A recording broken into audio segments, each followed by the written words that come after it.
Coming up on KCCI 8 News Close Up, 1 week into the Iran war and the effects are being felt here at home. Families and friends are grieving the loss of 2 Central Iowa soldiers killed in Kuwait, how lawmakers are responding.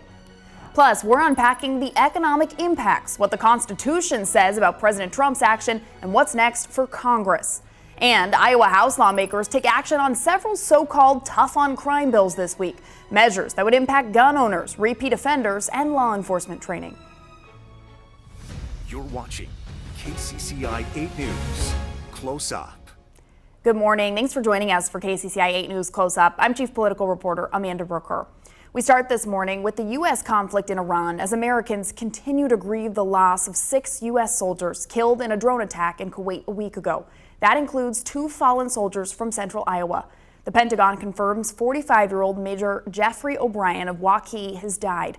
20-year-old Sergeant Declan Cody of West Des Moines was also killed in that attack.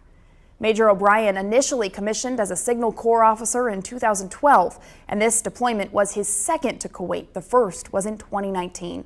He's received multiple awards and decorations. He previously lived in Indianola before moving to Waukee and worked at ProCircular, a computer security service in Coralville. The CEO of that company said he deeply mourns the loss of Major O'Brien, writing, quote, "Jeff was admired not only for his skill and leadership, but also for his compassion toward new team members, his uplifting humor during challenging times, and his calm guidance in high-pressure situations. His quiet strength and expertise protected countless systems and left a lasting impact on everyone privileged to work with him. We extend our heartfelt condolences to Jeff's family and hold them in our thoughts." Sergeant Declan Cody's loved ones are also honoring his memory. 20-year-old Cody was the youngest of the 6 soldiers killed in action. He was an information technology specialist and a student at Drake University studying cybersecurity. He was actually taking online classes while he was in Kuwait, and he wanted to become an officer. Cody's family says he left for Kuwait in September, and they were hoping to see him in just a few months. I still don't fully think it's real. I didn't have the same phone call this weekend that my dad and my brother did. So I just really wish I got to tell him I love him one more time. So heartbreaking. Cody's dad says he had just told him that he had been recommended for a promotion from specialist to sergeant. Now, since passing, he has been given that rank. Sergeant Cody graduated from Valley High School in West Des Moines 3 years ago. KCCI's Kayla James spoke with the former principal and a counselor there who described him as the type of person that any of us would have been lucky to know. Joy, and then kindness and service. All words Eric Traynor says best described Sergeant Declan Cody. Traynor is a counselor at Valley High School. So I had 2 boys that got to be on the swim team with Declan. And the parent of Cody's former teammates. Cody, who during his 3 years at Valley High competed for the school swim team. What an incredible teammate. Treated both of my boys so incredibly well. And Traynor isn't alone in speaking so highly of Cody. Just a great kid, kind, considerate. During his time leading Valley High, the now former principal, David Maxwell, made it a point to get to know the students, greeting them with handshakes and high fives. He warmed up to it and I'd always check in, ask him about swimming, how swimming was going. And Maxwell says Cody always responded to him and to others with kindness and with consideration, something that both Maxwell and Traynor says Cody extended to different communities. Being there for others and being of service to others and all the hours that he put in for community service while he was in high school. Yeah, it doesn't surprise me at all that that's the path he kind of continued on. Like many others, Maxwell and Traynor are grieving Cody's loss and thinking of his family. I can't imagine what they're experiencing right now. What they both hope now is that people remember Cody for who he was, always kind, full of joy, and ready to serve others. That's how people should remember him, was as an upstanding young man who was filled with respect and loved serving his country. Kayla James, KCCI 8 News, Iowa's news leader. Now, the other 4 soldiers killed in that attack are 54-year-old Army Reserve Chief Warrant Officer Robert Marzan of Sacramento, 35-year-old Captain Cody Cork of Winter Haven, Florida, 39-year-old Sergeant First Class Nicole Moore of White Bear Lake, Minnesota, and 42-year-old Sergeant First Class Noah Tegents of Bellevue, Nebraska. All 6 soldiers were assigned to the Army Reserve 103rd Sustainment Command in Des Moines. Now that is made up of 7,000 soldiers from Iowa, Minnesota, Wisconsin, Michigan, Illinois, and Louisiana. 9 soldiers assigned to the 103rd Sustainment Command in Des Moines were also hurt during the conflict. Iowa Congressman Zach Nunn says all 9 are undergoing medical evaluation at a U.S. base in Germany. Nunn says doctors are working around the clock and families are receiving updates as more information becomes available. Now, the deaths of these soldiers are also sharpening the debate over the war with Iran. Governor Kim Reynolds got emotional as she detailed having to make the phone call and talk to the families of the fallen Iowa soldiers. She told reporters she supports the mission while also urging Iowans to stand united behind their cause. Iowa Democrats are also calling for support for deployed troops and their loved ones while questioning how long this conflict could last. Losing 4 soldiers from Iowa in the course of 3 months is a sobering reminder that our freedom is not free. It demands sacrifice and the kind of service that these heroes and their families have made on behalf of all of us. I believe in the mission right now. I think it was the right thing to do. I do. I think, you just look at what Iran has done over the last several years. And so I support what they're doing, and hopefully we're in and out. I believe that is the goal of this administration. They've made it very clear. We're in war, and we shouldn't be second guessing that. We need to stand with our families. We need to stand with the men and women who are serving this country, and we need to be supportive of them. It's a very difficult moment. We've seen Iowa's already paid disproportionately high price between what happened in Syria and what's already happened with the 2 soldiers lost in Kuwait. So whatever happens, and whatever any of us personally think about this conflict, it's essential that we be there to support them. What's the end game? What are we doing? And,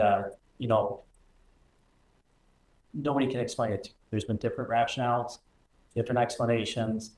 This is nothing more than another forever war, and it's very unfortunate. And obviously, we are very supportive of Iowa's soldiers and the families that are in harm's way. This war, thousands of miles away, is already raising big questions here at home. People asking about what this means for gas prices, to whether Congress has any real say if this expands. Now, at Drake University, political science professors are trying to help answer those questions, explaining why this started, why it matters here, and the legal questions now facing President Trump and Congress.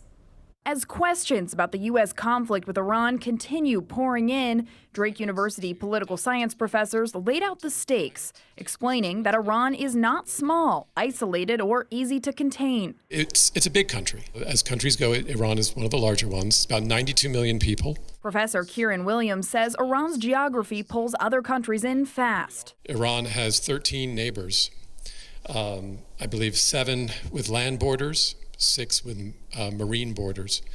So it is positioned in a very sensitive location, and anything that's going to involve Iran is going to involve a lot of other countries. The conflict could also disrupt the U.S., especially with gas and oil. It could ripple into prices, supply chains, and the global economy. This is the point where a lot of shipping has to traverse in order to bring about 1/5 of oil and gas to the world. But beyond economics, professors also addressed why the U.S. attacked Iran, saying the public justifications coming from the White House have not been consistent. The rationales are shifting, so analysis is actually quite difficult. International relations professor Deborah DeLaw described 3 rationales she's heard from the Trump administration. Regime change. So we have a repressive regime, rising protests, a lot of attention around that, and so one rationale has been regime change. A longer standing rationale has been that military measures need to be considered and now taken to prevent Iran from acquiring nuclear weapons. And then a third rationale that we have heard, particularly from Israel, is that Iran poses an existential threat to Israel because of its material support for Hamas and Hezbollah. And so with those 3 rationales as background, the question is, are the airstrikes lawful under international law? And the short answer is no. DeLaw says none of those reasons hold up under the United Nations framework. She says international law does recognize self-defense, but that rationale is limited. It very clearly and specifically says if an armed attack occurs. So it doesn't say if an armed attack might occur, or if sometime at some point in the future a state might gather weapons that we perceive as threatening. Those are not, under the UN-based system of law, considered legal reasons for the use of force. The Trump administration and Israel have described their airstrikes on Iran as preemptive. DeLaw says any cited threat still has to meet a legal threshold. A threat must be immediate, imminent, and credible. And I think in the case of nuclear capabilities, when you have the International Atomic Energy Agency, U.S. intelligence experts saying the shortest estimate I've heard is 3 years that Iran could acquire nuclear weapons. The longest one I think I've heard is 10 years. That doesn't meet the threshold for immediate, imminent, credible threat. Now, the U.S. legal question, did President Trump have the authority to initiate this war? Drake professor Rachel Payne Caulfield says that debate always comes down to a long-running tension in the Constitution. It cites the president as commander-in-chief, but gives Congress the power to declare war. The War Powers Act sought to clarify. She says the War Powers Act gives more specifics than the Constitution, requiring the president to notify Congress within 48 hours and get approval if military action lasts longer than 60 days. The act also says the president can initiate hostilities abroad, but only in very limited circumstances. Caulfield says the Trump administration may be relying on a 2001 law that was passed days after the September 11th attacks. That gives the president broad authority to use military force. Since its passage, the 2001 AUMF has been used to justify military campaigns in at least 22 countries, not all in the Middle East. And most recently, it was used to justify strikes on boats off the coast of Venezuela. So, if there's a justification that this could potentially be tied to terrorism or support for terrorism in the past, then it's possible that the administration could be trying to use this language. And like most wars, the fallout could eventually show up at the ballot box. Caulfield says the political impact will depend on how long this conflict lasts and whether it stays top of mind for voters. It's hard for me to say right now whether or not there's a tangible impact on the midterm elections. I think there could be, but a lot has to happen to keep this front and center in Americans' minds as they go to the polls. What is interesting is that throughout this spring, we will be seeing primary elections occurring. And so it may have a greater effect in determining what kinds of candidates are selected by the Republican and Democratic parties than it does in November's midterm elections. For now, the Drake University professors say the biggest questions are still unfolding: whether Congress steps in, whether the conflict spreads, and what it ultimately means for Americans. Still to come on Close Up, hours of heated debate at the Statehouse as House lawmakers move forward with a policy they say is tough on crime.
Welcome back to Close Up. Now, after a flood of bills moved through the Iowa House last week, one aimed at repeat offenders is now moving forward. The proposal creates a sort of three-strike system where people convicted of certain crimes multiple times could face a mandatory 20-year prison sentence. Now, supporters say this targets career criminals, making Iowa safer, but critics say it would tie judges' hands, make disparities worse, and could add costs to an already overcrowded prison system.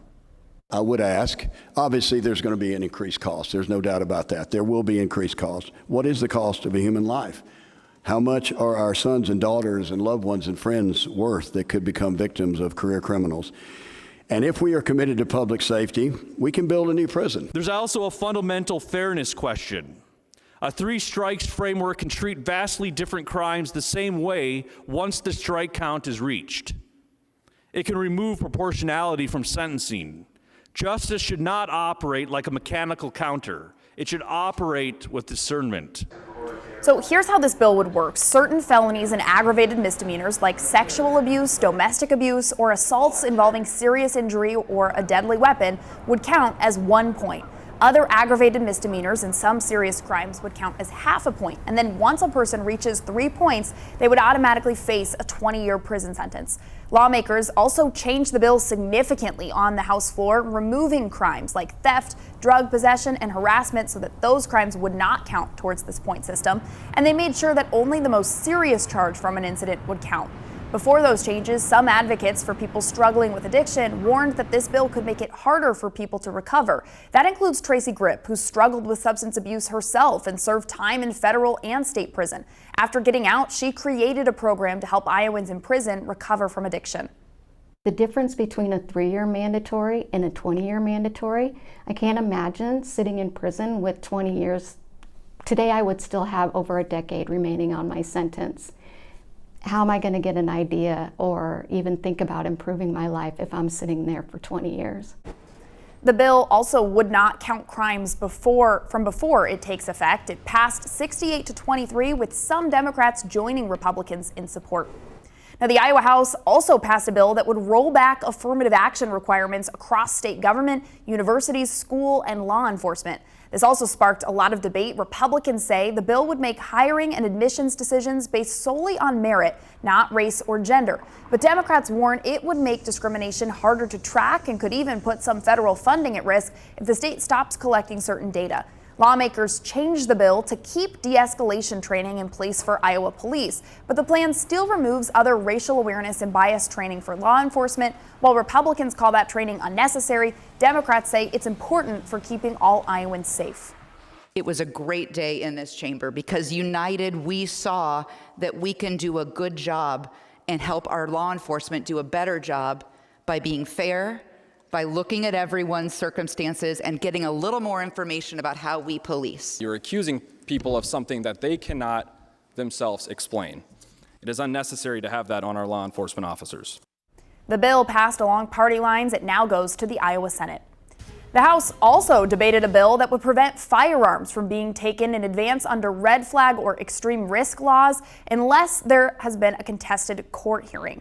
Now, red flag laws let family members or law enforcement ask a court to temporarily restrict a person who may be a danger to themselves or others from accessing guns. The bill preventing those laws from happening did pass 67 to 29. Still to come on Close Up, a mom who's fighting to help close a gap in Iowa's mental health system.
Well, this year, the Iowa House has passed 3 bills to improve mental health access in our state. One of those would help parents who can't find treatment for their kids. It would allow parents who've exhausted all options for kids with high mental health needs to ask a juvenile court to step in, potentially opening access to care. I sat down with Des Moines mom Nina Rickman, who experienced that circumstance firsthand. So what happened for my family is we were one of those families. He has very high mental health needs, and I tried every possible option. I applied to 21 different programs throughout the state and outside of the state. So there's 7 in state, and I applied to 14 out of state. Those were all that the insurance company even knew about, so we applied to all of them, and none of the programs would take him. So I was basically in a situation where it wasn't safe to have him at home, but no program would take him. And so I made the very difficult decision to relinquish custody to the state, because that would at least give him a chance at another type of, it's a group home type placement, but it does have some therapeutic options. And the really tough part about that is that when I did that, then the state investigated me. And they investigated me for denial of critical care. And when they did that, it was a founded case. They determined it was a founded case. And so I'm actually on the Iowa Child Abuse Registry because of denial of critical care. And what's so hard about that is that I've never abused or neglected my kid. All I've ever done is advocate for him and try to get him access to care. This is not a parental neglect issue, this is a systems neglect issue. This would allow a different pathway, and that would be the pathway for if a parent cannot provide the mental health treatment or has exhausted all resources for the mental health treatment. And it would take away the parental negligence part of it so that people like me would not end up on the Iowa Child Abuse Registry. Overall, what do you think all of this kind of just says about the need for better mental health care in our state? You look at this bill and the other and the experience that you went through trying to, I think there are a lot of people who don't understand just the barriers that exist and the level of need that's out there right now. It shouldn't be this hard. That's the main thing I would say. The process is so gray. It's really hard to figure out even what your next steps are. For my son, the reason that I think none of those 21 programs would take him is because he has really complex needs, and the demand is so high for their services that they can take a kid with less complex needs that's gonna have better outcomes. And I understand it from a provider perspective. That's the reality if they have that much demand for their programs. But on the same note, we have to serve everybody. And a kid like him shouldn't be able to not get in anywhere just because he has complex needs. With, to the subacute bill, even if this changes the type of services that are offered, the type of care that someone receives, it sounds like there are probably those still holes in needing more subacute treatment, options and more providers and things like that. Would that be accurate to say? Definitely, because hospital level care is usually when somebody is experiencing maybe suicidal ideation or something very acute that's very life-threatening and imminent. And a lot of the mental health challenges that people experience throughout their lifetime, they can be very debilitating, but they're not so imminent as a life or death type situation where you need a hospital. So I think that's why subacute is so critical, is because it helps people just to manage their symptoms and get the care they need, get the medication they need, get the services they need, and really get stabilized, get treatment, get therapies, and just get people on a good path towards wellness. And if we don't have that, then we only have for the extreme situations, and then we have outpatient services. And outpatient services are like a once a week kind of thing, which just isn't intensive enough when you have very complex needs and you have a lot of things going on. We'll be right back after the break. Stay with us.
Thanks for joining us this morning. We'll see you back here next Sunday. Have a great day.